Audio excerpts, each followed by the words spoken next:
শুভ সকাল।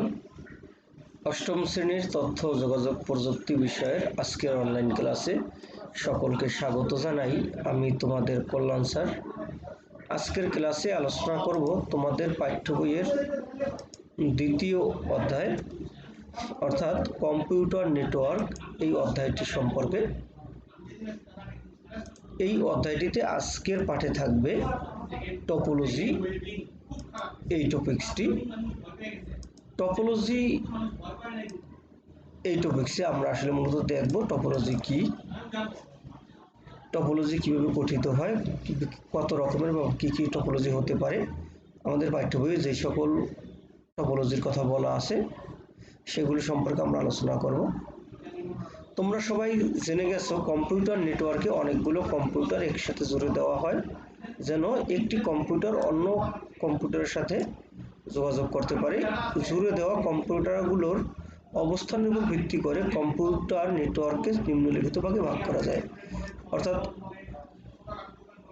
আমরা টপোলজি বলতে কি বুঝো? টপোলজি মানে এখানে আমরা বিভিন্ন নেটওয়ার্কের যে ব্যাপারটা, নেটওয়ার্ক মানে কি আসলে? নেটওয়ার্ক বলতে বোঝায় এক ধরনের কানেকশন বা সংযোগ বিভিন্ন আইসিটি ডিভাইসের। অর্থাৎ এই সংযোগটা হয়তো আমরা চোখে দেখি না অনেক সময়, যেটা আমরা আসলে যেমন ওয়্যারলেস হিসেবে যেটা বলি, যেমন যদি আমরা ওয়াইফাই লাইন যেটা নেওয়া আসলে মোবাইল ওয়াইফাই পাসওয়ার্ড দিয়ে লাইনে, সেখানে লাইনটা আমরা হয়তো চোখে দেখবো না। আবার যদি ডাটা কেবলের মাধ্যমে নেওয়া হয় তখন হয়তো আমরা সেই তারটা দেখতে পাই। আবার বিশ্বব্যাপী যে একেবারে টোটাল সারা পৃথিবীব্যাপী যে নেটওয়ার্কটি মূলত সাবমেরিন কেবলের মাধ্যমে, সেটি হয়তো আমরা বাইরে থেকে দেখি না, কিন্তু সাগরের তলদেশ দিয়ে যে লাইনগুলো নেওয়া সেগুলো কিন্তু রয়েছে। এটি কিন্তু এক ধরনের যোগাযোগ বা সংযোগ। এই যোগাযোগ বা সংযোগ কিন্তু বিভিন্নভাবে বিভিন্ন উপায়ে হতে পারে। যেমন আমি আমার মোবাইল থেকে যদি কোনো তথ্য তোমার মোবাইলে দেই, সেটা আমরা সাধারণত শেয়ার ইট ব্যবহার করি অথবা ব্লুটুথের মাধ্যমেও অনেক সময় একে অপরকে তথ্য দিয়ে থাকি, ছবি দিয়ে থাকি, বিভিন্ন দরকারি বিষয়গুলো দেয়া নেয়া করতে পারি। সেটিও কিন্তু এক ধরনের নেটওয়ার্ক। আমরা এর বাইরে ফেসবুক, তারপরে টুইটার বা ইউটিউব এগুলো ব্যবহার করি, গুগল ব্যবহার করি, এগুলো নেটওয়ার্ক। সেই নেটওয়ার্ক আসলে আমরা কোন ধরনেরটা ব্যবহার করি, অর্থাৎ কানেকশনটা কিভাবে হয়, তার উপর ভিত্তি করে কিন্তু কতগুলো ভাগে ভাগ করা হয়েছে মূলত নেটওয়ার্কে। আর ওই যে এক একটা ভাগের যে এক একটা পদ্ধতি, সেই পদ্ধতিগুলি আসলে টপোলজি। যেমন আমি সেই নেটওয়ার্কটা কীভাবে গড়ে উঠলো, সেটা কি ব্লুটুথের মাধ্যমে গড়ে উঠলো, নাকি আমাদের সেই রাউটারের মাধ্যমে আমরা একটা নেটওয়ার্ক সৃষ্টি করলাম, নাকি আমরা অন্য কোনো উপায়ে সার্ভার বা অন্য কোনোভাবে আমরা নেটওয়ার্কটা গড়ে তুললাম। এটা হলো গিয়া এক একটা এরিয়াতে এক এক রকম হতে পারে। সেই সব বিষয়গুলি মানে কোনটা কত রকমের হওয়া সম্ভব, সেই বিষয়গুলি মূলত এখানে আলোচ্য বিষয়। আমরা এখানে দেখবো আমাদের পাঠ্য বইয়ে এই সম্পর্কে যে আলোচনা করা আছে সেগুলো। তো জুড়ে দেওয়া কম্পিউটারগুলো অবস্থানের উপর ভিত্তি করে কম্পিউটার নেটওয়ার্কে নিম্নলিখিত ভাগে ভাগ করা হয়েছে। প্রথমত PAN পার্সোনাল এরিয়া নেটওয়ার্ক, তারপরে LAN local area network, MAN metropolitan area network, WAN wide area network. এখানে এই চারটা নেটওয়ার্কের কথা বলা আছে। প্রথমত যেটা বলছে, ব্যক্তিগত পর্যায়ে যদি আমরা কারোর সাথে যোগাযোগ তৈরি করি সেটাকে বলা হয়েছে প্যান বা পার্সোনাল এরিয়া নেটওয়ার্ক। অর্থাৎ ব্যক্তিগত পর্যায়ে যে নেটওয়ার্ক, সেটা ব্লুটুথের মাধ্যমে হতে পারে, সেটা হলো কি তোমার প্যান। স্কুল, কলেজ, বিশ্ববিদ্যালয় বা বিভিন্ন প্রতিষ্ঠানে যে সকল নেটওয়ার্ক ব্যবহার করতে দেখা যায় এইগুলো সবই হলো গিয়ে লোকাল এরিয়া নেটওয়ার্ক অর্থাৎ ল্যান। তারপরে সচরাচর একটি শহরের মধ্যে যে নেটওয়ার্ক তৈরি করা হয় তা হলো গিয়ে ম্যান অর্থাৎ মেট্রোপলিটন এরিয়া নেটওয়ার্ক। তাহলে আমরা যদি মনে করি আমাদের যে বিদ্যালয়ে অর্থাৎ Saint Gregory High School and কলেজে যদি আমাদের একটি নেটওয়ার্কের ব্যবস্থা করা হয়, যেটা অবশ্য আছে কিন্তু হয়তো সবার জন্য না আর কি, যাই হোক, যদি সেভাবে ওই এরিয়ার ভিতরে যত ছাত্র, শিক্ষক, কর্মকর্তা, কর্মচারী যারা আছে, ব্রাদাররা যারা আছেন, সবাইকে মিলে যদি একটা কানেকশন তৈরি করা হয়, সেটাও কিন্তু তোমার আসবে গিয়ে লোকাল এরিয়া নেটওয়ার্ক এর মধ্যে। আবার যদি মেট্রোপলিটন এরিয়া নেটওয়ার্ক, যেটা পুরো ঢাকা শহরকে হতে পারে বা অন্য কোনো একটি মেট্রোপলিটন শহরকে নিয়ে যদি পুরোটাকে একটা নেটওয়ার্কের আওতায় আনা হয়, তখন সেটাকে বলা যেতে পারে মেট্রোপলিটন এরিয়া নেটওয়ার্ক। ঠিক তেমনিভাবে যদি পুরো বিশ্বব্যাপী বা পৃথিবীব্যাপী নেটওয়ার্ক তৈরি করে, তখন সেটাকে বলা হয় WAN অর্থাৎ world area network. Wide area network. এই নেটওয়ার্কের অন্তর্গত কম্পিউটারগুলো জুড়ে দেওয়ার জন্য বিভিন্ন পদ্ধতি ব্যবহার করা হয়। এই ভিন্ন ভিন্ন পদ্ধতিকে মূলত বলা হয়েছে নেটওয়ার্ক টপোলজি। অর্থাৎ টপোলজি বিষয়টা এভাবে চলে আসবে যে আমি এই নেটওয়ার্কে আমার যে কম্পিউটার বা আমার যে মোবাইল ফোন বা আমার যে ল্যাপটপটি আমি আসলে কোন উপায়ে কানেক্ট করতেছি, এই বিষয়টাই মূলত। কারণ এখানে এগুলো কানেক্ট করার, নেটওয়ার্ক স্থাপন করার অনেক রকমের উপায় রয়েছে। সেই উপায়গুলোর এক একটা উপায় মূলত এক একটা টপোলজি। প্রথমত যেই টপোলজির কথা বলা আছে, এই টপোলজিটি সেটা হলো বাস টপোলজি। এই টপোলজিতে একটা মূল ব্যাকবোন বা মূল লাইনের সাথে সবগুলো কম্পিউটারকে জুড়ে দেওয়া হয়। বাস টপোলজিতে কোনো একটা কম্পিউটার যদি অন্য কম্পিউটারের সাথে যোগাযোগ করছে, তাহলে সব কম্পিউটারের কাছেই সেই তথ্যগুলো আসলে চলে যাবে। বিষয়টা এমন, যেমন এখানে এই যে মূল ব্যাকবোন বা মেরুদণ্ড বা হাড়, এভাবে যদি যেমন এটা কিন্তু শুধু একটা লাইন নয়, এটি একটা কম্পিউটার হিসেবে থাকবে, মূলত মূল কম্পিউটার থাকবে।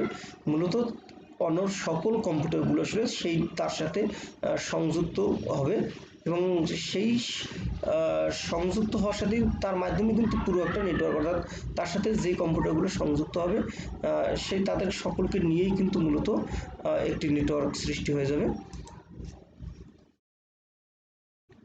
তথ্য পৌঁছে যায়। তবে যার সাথে যোগাযোগ করার কথা কেবল সেই কম্পিউটারটি তথ্যটা গ্রহণ করে, অন্য সব কম্পিউটার তথ্যগুলোকে উপেক্ষা করে। মনে রাখতে হবে মূল ব্যাকবোন বা বাস নষ্ট হয়ে গেলে সম্পূর্ণ এটা অকেজ হয়ে যায়। এটা হলো তোমার বাস টপোলজির ব্যাপার। আমরা এতক্ষণ যেটা দেখছিলাম শুরুতে, যে অর্থাৎ এখানে একটি মূল ব্যাকবোন কথা বলা হয়েছে, এখানে একটা মূল কম্পিউটার থাকবে, মূল সার্ভার থাকবে, যাই হোক সেই কম্পিউটারের সাথে অন্যান্য কম্পিউটারগুলো সংযুক্ত থাকবে এবং তার মাধ্যমে কিন্তু মূলত এক ধরনের নেটওয়ার্ক সৃষ্টি হবে। তো সেই ক্ষেত্রে যদি কোনো কারণে সেই মূল যে কম্পিউটারটি, সার্ভারের যে মূল কম্পিউটারটি, সেটি যদি নষ্ট হয়ে যায়, অর্থাৎ যেটি আসলে মূলত কানেক্ট করে সবার সাথে, সেটি নষ্ট হয়ে গেলে পুরো নেটওয়ার্ক ব্যবস্থাটাই অকেজ হয়ে যাবে। এবং এখানে আরেকটি কথা বলা হয়েছে, যদি এখান থেকে কোনো একটি কম্পিউটার কোনো একটি নির্দেশনা বা কোনো একটি তথ্য সবাইকে দিতে চায় কোনো একটি কম্পিউটারকে, তাহলে কিন্তু সেই তথ্যটা দেখা যাবে সবার কাছেই চলে যাবে, কিন্তু যার প্রয়োজন আছে বা যার উদ্দেশ্য করে পাঠানো সে সেটি রাখবে, বাকিরা নাও রাখলেও কোনো সমস্যা নেই।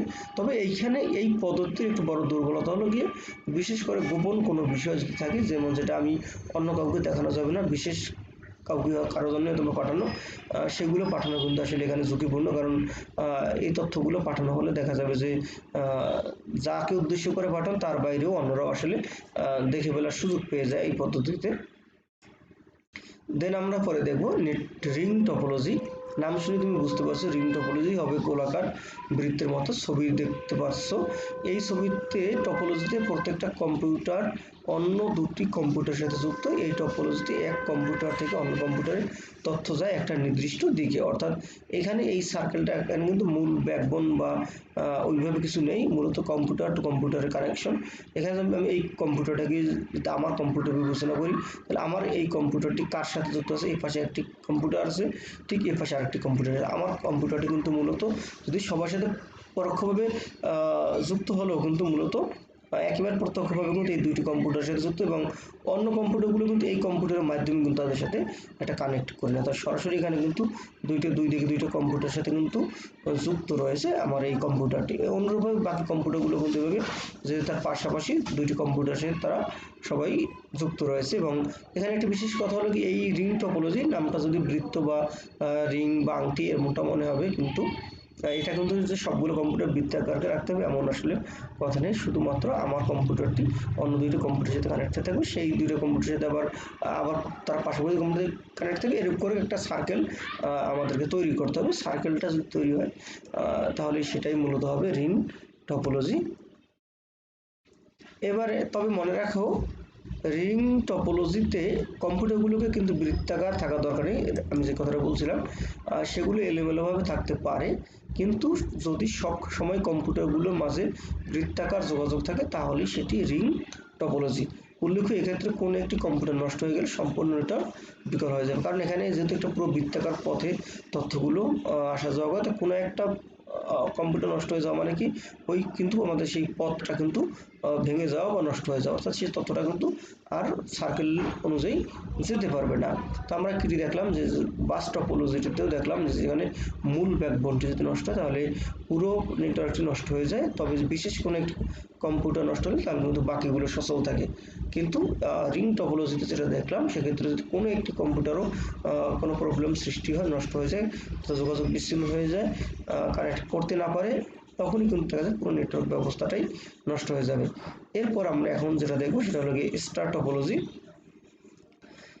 কোনো নেটওয়ার্কের সবগুলো কম্পিউটার যদি একটি কেন্দ্রীয় হাব বা সুইচ এর সাথে যুক্ত থাকে, তাহলে সেটিকে বলে স্টার টপোলজি। অর্থাৎ বাকি যে কম্পিউটারগুলো থাকবে সেটা একটি কেন্দ্রীয় সুইচ বা হাবের সাথে যুক্ত থাকবে, তাহলে আমরা সেটাকে স্টার টপোলজি বলবো। এখানে হাব বা সুইচ এই বিষয়গুলো সম্পর্কে কিন্তু আমাদের পরের পাঠে বিস্তারিত রয়েছে। তো আমি এখানে হাব বা সুইচের বিস্তারিত আলোচনাটা তোমরা সেখান থেকে পাবে, এখানে বিস্তারিত আলোচনা করছি না। এটি তুলনামূলকভাবে একটি সহজ টপোলজি এবং অনুমান করা যায় যদি খুব তাড়াতাড়ি সহজে একটি কম্পিউটার তৈরি করতে চায়, তাহলে সে স্টার টপোলজি ব্যবহার করবে। অর্থাৎ বলা হয়েছে যে এই টপোলজিটা তৈরি করা আসলে খুব কম ঝামেলা এবং খুব অল্পতেই তৈরি করে ফেলা যায়। এই জন্যই বলছে যদি কেউ খুব সহজেই কোনো একটি নেটওয়ার্ক তৈরি করতে চায়, তাহলে সে অবশ্যই স্টার টপোলজিটি তৈরি করবে বা ব্যবহার করবে।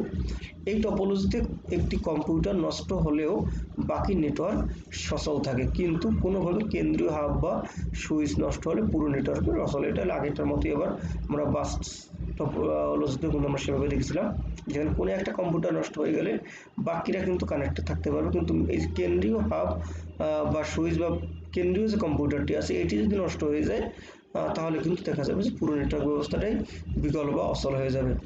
স্টার টপোলজিতে কতগুলো স্টারের কম্পিউটারগুলোকে স্টারের মতোই সাজাতে হবে তা কিন্তু সত্যি না। আমরা আগেটাও দেখলাম রিং টপোলজির ব্যাপারেও, যে রিং টপোলজি মানে রিংয়ের মতো সাজাতে হবে তা নয়, স্টার টপোলজিতেও তাই, যে স্টারের মতোই সাজাতে হবে তাও কিন্তু নয়। মূল কথাটা হলো গিয়ে আসলে এদের সংযোগটা বা কানেক্ট আসলে কোন ধরনের, এখানে সাজানোটা কিন্তু বড় কথা নয়, কিন্তু কানেকশনের প্রসেসটাই বড় বিষয়। অর্থাৎ একটা কম্পিউটার অন্য কম্পিউটারের সাথে কোন প্রসেসে বা কোন টেকনিকে কানেক্টেড, সেই বিষয়গুলোই মূলত বিবেচনা করে এখানে চিত্রে বা বিভিন্ন টপোলজির নাম দেওয়া হয়েছে। তারপরে আসলো ট্রি টপোলজি। ট্রি মানে গাছ, অর্থাৎ টপোলজিটা দেখতে হয়তো অনেকটা গাছের মতো মনে হবে, কাজেই এই টপোলজিটাকে গাছের মতো দেখানোর কথা। ছবিটা একটু ভালো করে দেখলেই তুমি বুঝতে পারবে আসলে এটা গাছের মতো। গাছে যেরকম কাণ্ড থেকে ডাল, একটা ডাল থেকে অন্য ডাল এবং সেখান থেকে আরও ডাল বের হয়, সেখানেও তাই হচ্ছে। এই টপোলজিতে একটি মজার বিষয় হলো এখানে অনেকগুলো স্টার টপোলজিকে একত্রিত করা। তুমি এখানে দেখো, এই যে এটাকে যদি আমি মূল কাণ্ড বলি, সেখান থেকে দুটি শাখা বা ডাল বিবেচনা করি, সেখান থেকে আবার শাখা বা ডাল, এরকম করে কিন্তু এখানে আরেকটা কম হতে পারে, এই পাশে আরেকটা তুমি কম্পিউটার এখানে আসতে পারে, কিন্তু তার মানে এখানে এখানে কিন্তু পুরো একটা বৃত্তাকার একটা আবার নেটওয়ার্ক তৈরি হয়ে যেতে পারে। ঠিক এখান থেকে এই পাশে একটা গেছে, এখান থেকে তুমি চাইলে এখান থেকে আরেকটা কম্পিউটার এখানে কানেক্ট করতে পারো, এখান থেকে এখানে একটা যেতে পারে, এখান থেকে একটা আসেই, এখান থেকে তুমি আরও এই পাশে নিতে পারো।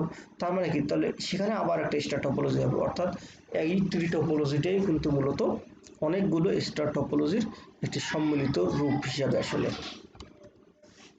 এরপরে আমরা এখানে দেখব মেশ টপোলজি সম্পর্কে। মেশ টপোলজি এই কম্পিউটারগুলো একটি আরেকটির সাথে যুক্ত থাকে এবং একাধিক পথে যুক্ত থাকে। অর্থাৎ এখানে একটি বিষয় হলো গিয়ে সব কম্পিউটারের সাথে যুক্ত থাকে, এটা হলো মূল বিষয়। তুমি এখানে কোনো একটা কম্পিউটারকে দেখো, আমরা আগে যতগুলো নেটওয়ার্ক দেখলাম সেখানে কিন্তু একটি কম্পিউটার কিন্তু সবগুলো কম্পিউটারের সাথে সরাসরি কানেক্টেড এমনটা কিন্তু দেখিনি, কিন্তু এখানে এই পদ্ধতি তুমি এই কম্পিউটারটা বিবেচনা করো, এটি কিন্তু আর এই পাশেটার সাথে যুক্ত, তার এখানে যুক্ত, এই এটার সাথে যুক্ত, এটা কিন্তু এটার সাথে প্লাস এটার সাথে, অর্থাৎ অনুরূপভাবে কিন্তু সবগুলো কম্পিউটারের সাথেই মূলত যুক্ত। এইরূপ যদি হয় এবং সেটা সরাসরি, তখনই মূলত সেটাকে কমপ্লিট মেশও বলা হয়। আমরা দেখি, এটা বই বলে দেওয়া আছে, আমরা সেখান থেকে দেখবো একটু। এই টপোলজিতে কম্পিউটারগুলো একটি আরেকটির সাথে যুক্ত থাকে এবং একাধিক পথে যুক্ত হতে পারে। এখানে কম্পিউটারগুলো শুধু যে অন্য কম্পিউটার থেকে তথ্য নেয় তা নয়, বরং সেটি নেটওয়ার্কে অন্য কম্পিউটারের মাঝে তথ্য বিতরণও করতে পারে। যদি এমন হয় যে একটি নেটওয়ার্কে প্রতিটি কম্পিউটারই সরাসরি নেটওয়ার্কভূত অন্যান্য কম্পিউটারগুলোর সাথে যুক্ত থাকে, তখন সেটিকে বলা হয় কমপ্লিট মেশ। ছবিতে 6টি কম্পিউটার একটি কমপ্লিট মেশ দেখানো হলো। অর্থাৎ এই টপোলজি এখানে কথা হলো সবার সাথে, যদি সবটি সবার সাথে যুক্ত থাকে তখন সেটাকে আমরা কমপ্লিট মেশ বলি, আর সবগুলো যদি সবার সাথে যুক্ত নাও থাকে, দুই একটি যদি মিসিংও থাকে, কিন্তু একাধিকটার সাথে যদি যুক্ত থাকে, তখন আমরা অবশ্যই সেটাকে বলবো মেশ টপোলজি। তো আমাদের এখানে এই যে টপোলজি, আমাদের পাঠ্য বইয়ে এই কয়টি টপোলজি সম্পর্কে মূলত আলোচনা করা হয়েছে, অর্থাৎ bus topology, ring topology, tree topology, তারপরে মেশ টপোলজি, আমরা সেগুলো দেখলাম। এবং আজকে আমরা যেইটুকু দেখলাম তার আলোকে আসলে কয়েকটি ছোট প্রশ্ন আর একটি বড় প্রশ্ন রয়েছে। তোমরা এগুলো একটু প্র্যাকটিস করবে বাসাতে, যাতে করে অন্তত এগুলো তোমরা পড়াটা কমপ্লিট হয়ে যায় এবং তুমি সেই সাথে সাথে কিছুটা কাজও করতে পারো। এবং আমরা যদি বুঝতেও পারি যে তুমি আসলে লেকচারগুলো দেখেছো এবং বাসায় ভালোভাবে তুমি বই পড়েছো, তার জন্য কিছু বাসার কাজ দেওয়া। এবং এই কাজগুলো কিন্তু তুমি তোমার অবশ্যই তোমাদের যে আইসিটি খাতা রয়েছে সেই খাতাতে অবশ্যই লিখে রাখবে, কারণ এগুলো কিন্তু তোমাদের HWCW মার্কের জন্য খুব দরকার হবে এগুলো। এবং বিদ্যালয়ে যখন থেকে তোমাদের কাছে চাওয়া হবে তোমরা অবশ্যই সেখানে জমা দিবে এবং এই মার্কগুলো অবশ্যই তোমরা পেয়ে যাবে। যাই তোমরা এই প্রশ্নগুলোর উত্তর লিখবে এবং সেখানে তোমার নাম, রোল, সেকশন অবশ্যই তোমরা লিখে দেবে এবং সেটা কমেন্টে তুমি ছবি তুলে দিতে পারো, অথবা যদি কেউ নাও দাও কিন্তু খাতায় তো অবশ্যই থাকতে হবে, কারণ খাতায় না থাকলে তুমি কিন্তু নম্বর পাবেই না। যাক, প্রশ্নগুলো এমন অনেকগুলো এক্সট্রা টপোলজি মিলে কোন টপোলজি গঠিত হয়, এটা তো বললামই, বারবারই বলছিলাম যে ছোট্ট একটি উত্তর, একটা জ্ঞানমূলক প্রশ্ন, তোমরা এখানে ছোট করে উত্তর লিখলে হবে। নাম্বার 2, ব্যাকবোন নষ্ট হয়ে গেলে সম্পূর্ণ নেটওয়ার্ক অকেজ হয়ে যায় কোন টপোলজির? এটিও খুব সহজ একটি প্রশ্ন, ছোট প্রশ্ন, জ্ঞানমূলক প্রশ্ন। নাম্বার 3, টপোলজি কি? চিত্র সহ মেশ টপোলজি বর্ণনা দাও। এখানে এই টপোলজি কি, অর্থাৎ টপোলজি কি বা কাকে বলে তুমি সেটা লিখলে এবং মেশ টপোলজির বর্ণনা দিতে হবে তোমাকে চিত্রসহ, এবং এটি একটি বড় প্রশ্ন। যাই হোক, তোমরা এই দুইটি ছোট প্রশ্ন এবং একটি বড় প্রশ্ন, এই প্রশ্নগুলোর উত্তর তোমরা খাতায় লিখে তারপর সেখান থেকে ছবি তুলে তোমরা অবশ্যই কমেন্টসে তুমি তোমার নাম, রোল, সেকশন সহকারে দিবে, তাহলে আমি বুঝতে পারবো তুমি ক্লাসগুলো ঠিকভাবে করছো। আর শুধু নাম, রোল দিলে এটা কিন্তু অনেকটা অনেকেই হয়তো এটা করে থাকে, হয়তো ক্লাসগুলো ভালোভাবে না দেখে শুধু একটি ক্লাস আপলোড দেওয়া হলেই শুধুমাত্র নাম, রোলটা লিখে সে বোঝানোর চেষ্টা করে যে আমি ক্লাসে ছিলাম। আসলে অনেক সময় শুধুমাত্র নাম, রোলটা লিখে সে চলে যায় বা পুরো ক্লাসটিতে কি আছে হয়তো বা সে দেখেও না, এমনটা কিন্তু হয়। এই কারণে যারা আসলে প্রশ্নগুলোর উত্তর লিখে দেবে তখন তো আসলে বোঝা যাবে যে আসলে অবশ্যই তুমি পুরো পাঠটি দেখেছো, বা অন্তত এই পাঠের যেই অংশটুকু তোমার পাঠ্য বই রয়েছে সেটুকু তুমি অবশ্যই পড়েছো, সেটা কিন্তু আমরা বুঝতে পারবো। যাই হোক, সবাই ভালো থাকো, সুস্থ থাকো, সেই কামনা করে আজকের ক্লাস এখানে শেষ করছি।